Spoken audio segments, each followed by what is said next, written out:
3 ang namatay habang 35 ang nasugatan sa banggaan ng pampaseherong bus at kotse sa Bogo City, Cebu. Sinuspindi na ng LTFRB Region 7 ang operasyon ng kumpanyang may-ari ng naaksidenteng bus. Makibalita tayo kay Luan May Rondina ng GMA Cebu. Sa itsura pa lang ng bus na ito, tsak na nasaktan lahat ng sumakay rito. Ang kotse namang ito, nagkayupi-yupi. Kwento ng bus driver, nakabanggaan niya ang kotse kahapon ng madaling araw sa isang kalsada sa Bogo City, Cebu. Dead on the spot ang 3 pasahero ng bus na sina Juan Vidal, Dennis Gasik at Roy Heste. Nasugatan naman ang 34 pang sakay ng bus kabilang ang driver. Naipit sa nayuping bus ang mga biktima. Nasugatan din ang driver ng kotse.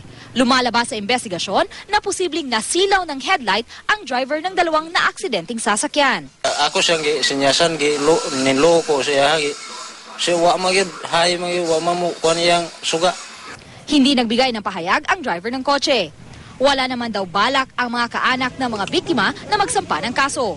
Nagbigay na ng tulong pinansyal ang kumpanya ng bus sa mga pamilya ng mga namatay. Tutulungan din daw ang mga biktimang nasugatan. Habang patuloy ang investigasyon, sinuspindi na ng LTFRB Region 7 ang operasyon ng bus company. Isa sa ilalim din sa drug test ang mga driver nila.